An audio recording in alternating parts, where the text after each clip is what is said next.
आज जो मैं वीडियो बनाने जा रहा हूँ, इसका टॉपिक बहुत ही शानदार है। मेरा दावा है कि ये वीडियो आपकी आत्मा को हिला देगी। आज का जो टॉपिक है वो है समाज में बैठा हुआ शैतान या आपके अंदर बैठा हुआ शैतान। हर इंसान के सपने होते हैं। जब वो बचपन से चलता है, फिर वो थोड़ा बड़ा होता है, फिर वो समाज को देखता है और फिर उसी समाज की खूबसूरती के साथ वो अपने आप को इमेजिन करता है कि मेरे को यहाँ तक जाना है। वो एकदम साफ़ सुथरा होता है, बहुत ही समझदार होता है, उसका गोल सेट होता है और सबसे अच्छी बात उसकी जो लाइन होती है वो तय होती है कि मुझे इस रेखा पर चलना है।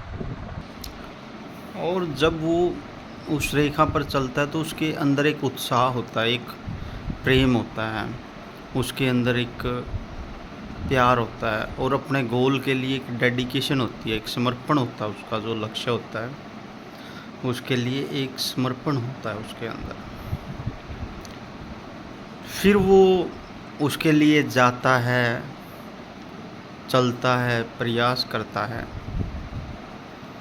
फिर वो चलते चलते थोड़ी बहुत बाधाएं देखता है, लेकिन उसका अंतर्मन है, उसका उत्साह है, उसका प्रेम है, वो कहता है कि मैं पा लूँगा। उसके लिए वो लगा रहता है। फिर समाज के कुछ तानाशाह लोग, सामंतवादी सोच के लोग जो उसके ऊपर बैठे हुए हैं, जिनका खुद का कोई लक्ष्य नहीं होता है, हो सकता है उनके बच्चों का भी कोई लक्ष्य नहीं हो, तो वो सोचते हैं कि ये यहाँ पर जा ही कैसे सकता है, क्योंकि पहले तो कोई नहीं गया इनके यहाँ से यहाँ, और अगर ये यहाँ चला गया, जो तुम्हारे आसपास तुम्हारे खुद के नकारा बच्चे हैं, तो उनकी क्या इम्पोर्टेंस रह जाएगी। तो जो पुराने समय में जिनको पिशाच कहते थे ना, जो पिशाच होते थे, वो क्या करते थे, वो ऐसा बताते हैं, जो असली पिशाच होते थे वो आदमखोर होते थे, आदमी को खाते थे, इंसान को खाते थे, उनके हृदय को खा जाते थे। तो आज के ज़माने में जो पिशाच हैं वो आदमखोर नहीं है, वो आत्माखोर हैं। वो आत्मा को खाते हैं, दिमाग को खाते हैं। और ऐसे आदमखोर आपके आसपास चारों तरफ हैं। वो कोई भी हो सकते हैं, वो सामने से नहीं आते, वो आपके अपनों के अंदर से आते हैं, पर वो बोलते हैं, उनकी बातें बोलती हैं, उनके शब्द आते हैं, उनकी चुगलियाँ आती हैं,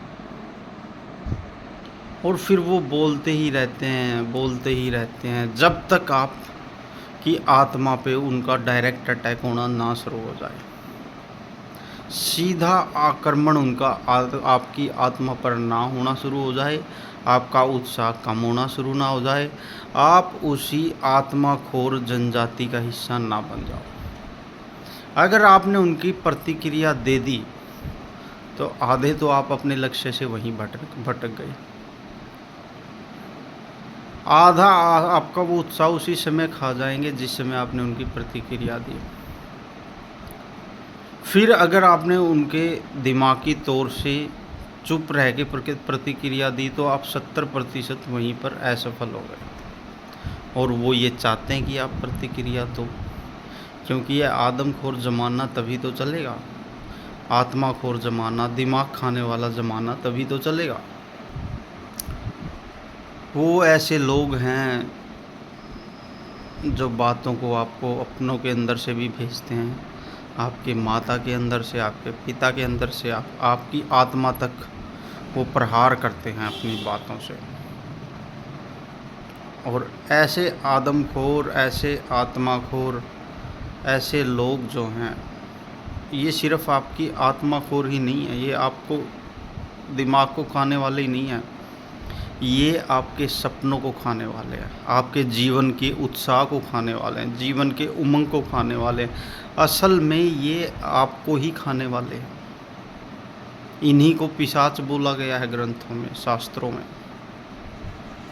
तो मेरा ऐसा मानना है साफ स्पष्ट तौर पर, इन लोगों से बच के रहें। जितना हो सके इन लोगों से अपने आप को दूर रखें।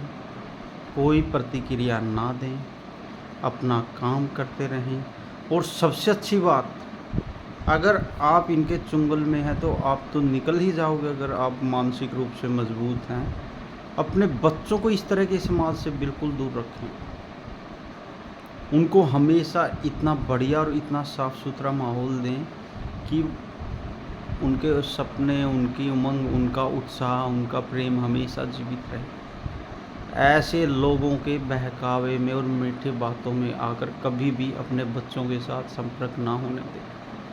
अपने बच्चों को एक पूंजी की तरह संजोए रखें, ताकि जब आप इन लोगों के ठोकर मारें तो इनको ये एहसास हो कि लोग ना सिर्फ आपसे डरते हैं, बल्कि आप जो कर रहे हो वो इससे इतनी नफ़रत करते हैं कि आपके बच्चों के पास आप उन्हें पटकने भी नहीं देंगे। उन्हें एहसास हो कि जो उनके कर्मों की नफ़रत है वो उन्हें वापस मिल रही है। और इसी करके लोग उनको अपने बच्चों तक आने भी नहीं देते। उनको अपने बच्चों का सिर भी नहीं परोसने देते। मैं तो कहता हूँ ऐसे लोगों को अपने बच्चों का चेहरा देखने से भी दूर रखें। वो कभी भी अच्छी या सांत्वना देने वाली बात नहीं करेंगे, क्योंकि वो पिशाच हैं। और सबसे अच्छा संदर्भ ये है कि मैंने ये फ़ोटो क्यों लगाई है इस पूरी वीडियो में। ये पूरी फ़ोटो पूरी वीडियो में चल रही है, मैंने कुछ नहीं और दिखाया। इसका कारण ये है कि जो 3 छोटे बुद्ध बैठे हुए हैं, इंसान को इसी तरह जैसे उसका बचपन में मन होता है बहुत सी उत्साहपूर्ण, बहुत ही उमंगपूर्ण, बहुत ही सपनों से भरा हुआ, हमेशा ऐसे ही रखो। ना किसी की सुनो, ना किसी की देखो। अपने उत्साह में भजन करो, प्रेम करो और अपना काम करो। ये फ़ोटो हमें दिखाती है कि बचपन सबसे प्यारा क्यों था। क्योंकि उसमें उमंग थी, उत्साह था, प्रेम था, हमारे सपने थे। अगर आपके सपने नहीं हैं तो आप कुछ नहीं हैं। अगर आपके अंदर उन सपनों के लिए उत्साह नहीं है तो आपके अंदर कुछ नहीं है। आपके अंदर उमंग नहीं है तो कुछ नहीं है। तो जो पिशाच हैं आपके पास घूम रहे हैं, इन पिशाचों से आपको लड़ने की ज़रूरत नहीं है। आप इनसे टल जाइए। जब आप इनसे टल जाओगे और इनको कोई नहीं मिलेगा, तो पिशाच की एक और ख़ासियत होती है, बाद में उनको आत्मा खाने की और दिमाग खाने की इतनी आदत पड़ जाती है कि वो आपस में ही फिर दिमाग खाएंगे और आत्मा खाएंगे और बहुत ही जलील होकर मरेंगे। वो आखिर में इतने दुखी हो जाएंगे जब उनको कोई बाहर वाला आत्मा खाने के लिए नहीं मिलेगा, तो वो आपस में ही एक दूसरे पिशाच की आत्मा खाएंगे। सबसे अच्छा तरीका है अपना कर्म करिए और निकल जाइए। अपने चहेतों से प्रेम करिए, अपने ज़िंदा सपनों को और ज़िंदा बनाइए। हर रोज़ बताइए अपने आप को कि मैं ये बनने के लिए पैदा हुआ था, मैं दुनिया में इसलिए आया था। किसी को बताने की, सफाई देने की कोई ज़रूरत नहीं। अपने आप में, अपने बच्चों में उत्साह, उमंग और प्रेम भरिए। पिशाचों की दुनिया अपने आप ख़त्म हो जाएगी। मेरा दावा है। प्रेम ही जीवन का सार है, प्रेम ही आनंद है। और सबसे ज़्यादा इस दुनिया में अपने आप से प्रेम करिए। इन बच्चों के बुद्धों की तरह, जिन्हें देख के भी इतना प्रेम और आनंद महसूस होता है, जीवन को इसी तरह जिए।